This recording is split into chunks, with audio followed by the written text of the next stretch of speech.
Here is a cinematic emotional storytelling series of images. This is not your typical video, but I hope you enjoy it nonetheless. The images are realistic yet have a poetic mood with the added twist of surrealism. Let's dive right in. Opening scene. We find ourselves on the balcony of a tall apartment building. Night has fallen and the once vibrant city below is now adorned with neon lights that reflect in the puddles on the wet pavement. The camera pans slowly to reveal a man standing alone. His name is Daniel and his face is pale with grief. He stares vacantly into the endless darkness. The weight of his sorrow evident in the slump of his shoulders and the haunted look in his eyes. There's a sense of crushing loneliness that seems to permeate the very air around him. Memory of loss. As if stirred by a sudden gust of wind, a soft, dreamlike vision appears before Daniel. It's a memory of a young woman, his sister Emily.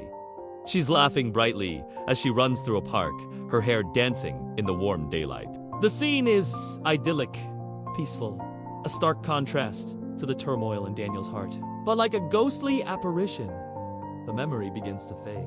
The shadows grow longer, closing in on Emily until she disappears from sight, leaving Daniel in his present reality, enveloped by the cold, harsh embrace of the night. The lonely bench? The camera moves down to focus on the rain-slicked pavement below, where a solitary street lamp flickers, casting broken light onto an empty bench. Its glow is weak, barely warding off the encroaching darkness. In the deserted street, the only other sign of life is the faint mist of breath visible in the cold air. The streets are deserted, empty, mirroring the hollowness in Daniel's soul. Suddenly, a woman emerges from the gloom. Her name is Clara, and she sits quietly on the bench, her gaze lifted to the dark sky, lost in her own thoughts. The lamp casts long, distorted shadows around her, making her seem both fragile and resolute in the face of the enveloping darkness. First, meeting. Drawn to this enigmatic figure, Daniel cautiously walks towards the bench.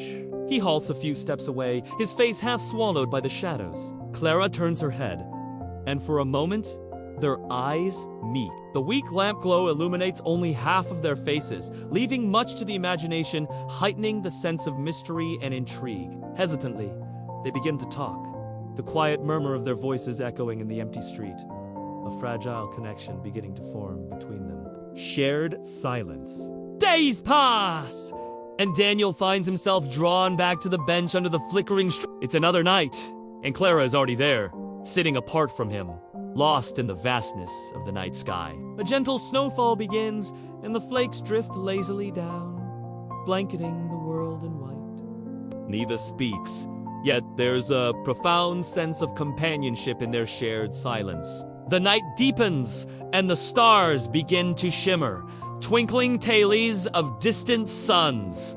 Their grief, though unspoken, hangs between them, a bridge across the chasm of their sorrow. This time, Daniel sits closer to Clara, their shoulders almost touching, creating a barrier against the cold. In the corner of the frame, the lamp flickers, its light struggling against the encroaching darkness. As night falls, a restless energy fills the night. The wind whispers through the bare branches of trees, creating eerie, melancholic tunes. The street lamp flickers ominously, casting long, dancing shadows on the wall. The image of a bird trapped in its cage is superimposed over Clara's face, symbolizing her feeling of being stuck in her grief. Through the window, from Daniel's apartment, we see a view of the street.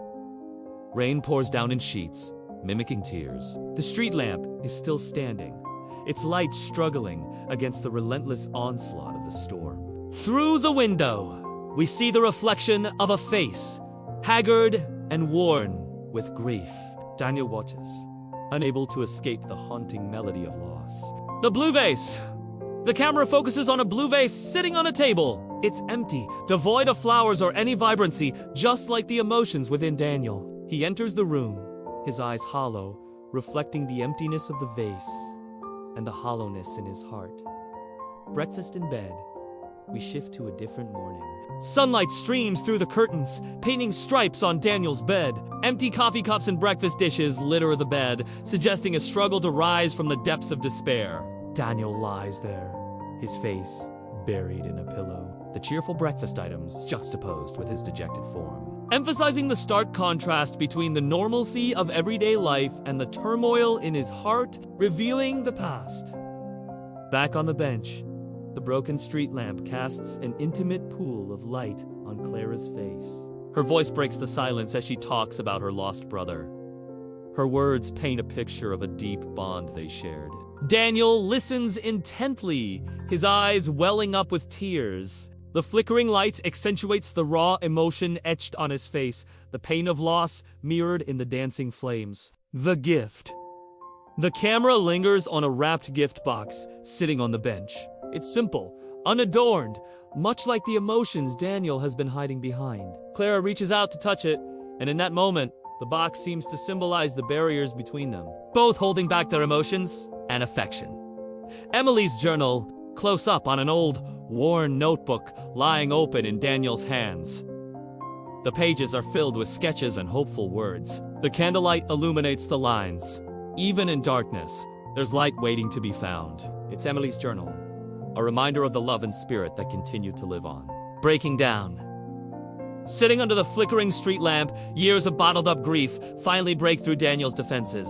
He cries openly for the first time in years. The lamplight bathes his tear-streaked face in a soft, ethereal glow, highlighting the rawness of his emotions. Beside him, Clara rests her hand gently over his, offering silent comfort in the enveloping darkness. Back on the bench, the rain has stopped, leaving behind a glistening world. Daniel holds an umbrella over Clara, shielding her from the elements. Their heads are bent close, sharing the space under the umbrella, hinting at a deepening bond and unspoken feelings between them. Clara painting again. The flickering street lamp stands tall, casting long shadows on the ground. Clara sits on the bench, absorbed in her notebook. She's sketching the bench, the lamp, and two figures, one holding an umbrella. It's a symbolic representation of their connection and shared experiences. Daniel watches her with quiet admiration, a faint smile gracing his lips. New day. A ray of sunlight pierces through the clouds, illuminating the wet pavement. Puddles reflect the new day dawning. Daniel walks purposefully, Clara by his side, their steps lighter, their gazes hopeful, healing through creation. In a tender montage, Clara paints vivid canvases depicting night skies filled with flickering lights. Each stroke a release, a step towards healing. Simultaneously, Daniel writes at his desk, illuminated by the glow of a small lamp, finding solace and purpose in his art. The candle ritual. Back at the bench, it's the anniversary of their siblings' deaths. Daniel and Clara sit together under the street lamp. Between them burns a small candle, its flame flickering yet steady. The night is filled with memories and quiet tears. The rhythmic flicker of the flame becomes a beacon of remembrance and hope in the face of sorrow. Final scene? The camera returns to the bench. Daniel and Clara are sitting close. Clara's head rests gently on Daniel's shoulder, and her eyes are closed, finding peace. They're both gazing at the glowing candle and the night beyond. The broken lamp above them continues to flicker, but it refuses to go out, symbolizing the light they found in each other and the enduring strength of the human spirit in the darkest of nights.